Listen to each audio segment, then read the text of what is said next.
नमस्कार मित्रों।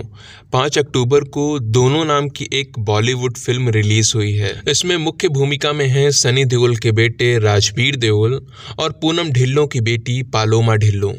इसे निर्देशित किया है डायरेक्टर सूरज बड़जात्या के बेटे अविनाश बड़जात्या ने।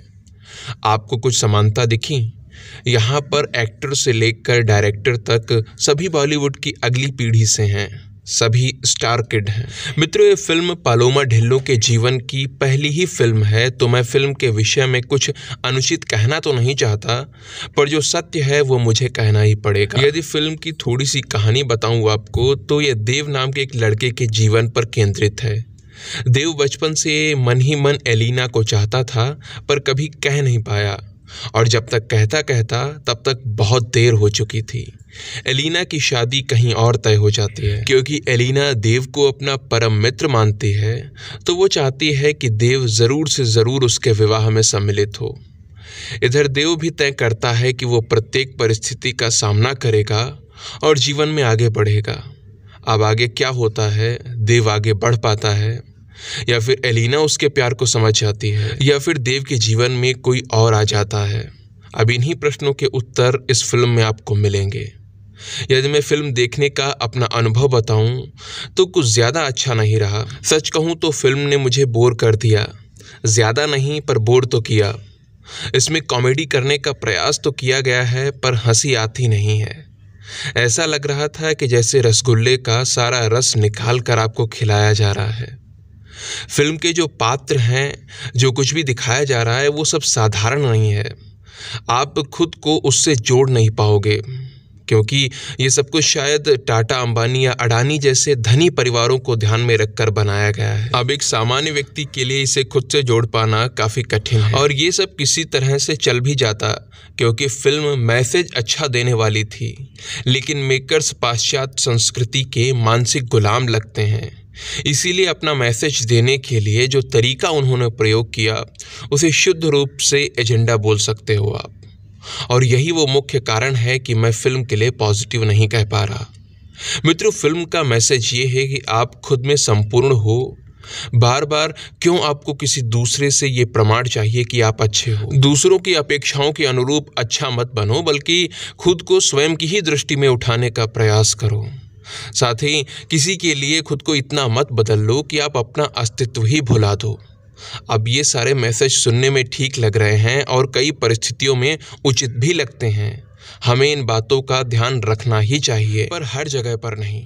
जैसे कि क्या एक संतान को अपने माता पिता से ये सुनने के लिए प्रयास नहीं करना चाहिए कि वो उन पर गर्व करते हैं?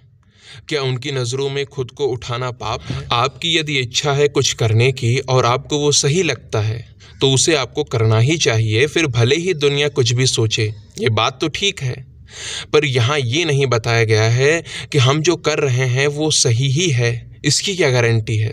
ये कैसे तय होगा? यदि वास्तव में तय हो जाता है कि हम सही हैं, तब तो फिर आप जो कर रहे हैं वो सही है, उचित है। मित्रों, इस फिल्म में माता पिता को, भारतीय संस्कृति को, इन सामाजिक परंपराओं को ही एक प्रकार से विलेन बनाकर प्रस्तुत किया गया है।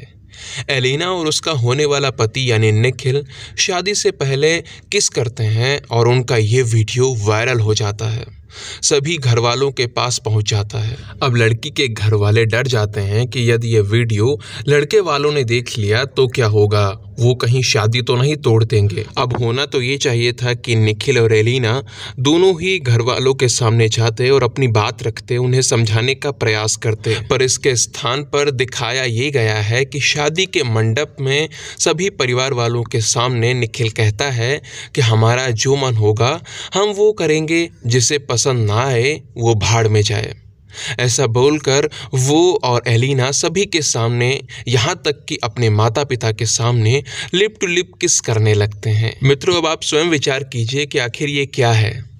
ये दिखाकर क्या मैसेज दिया जा रहा है? यही कि जो मन में आए वो करो, फिर भले ही अपने परिवार वालों के सामने नग्नता ही करनी पड़े, करो। अगर मन कह रहा है तो आप ये भी कर सकते हैं। आपने देखा होगा पश्चिमी संस्कृति में शादी के समय किस करना एक परंपरा है, शायद उसे ही यहाँ प्रचारित कर रहे हैं ये लोग।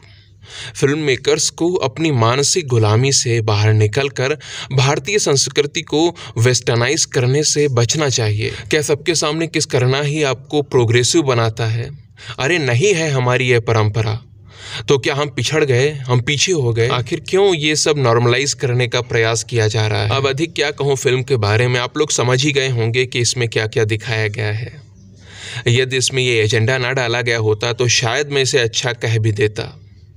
मित्रों, मैंने आपको बता ही दिया कि इसमें 2-3 किसिंग सीन्स हैं, तो आप स्वयं तय कर सकते हैं कि परिवार के साथ देखने जाना है या नहीं।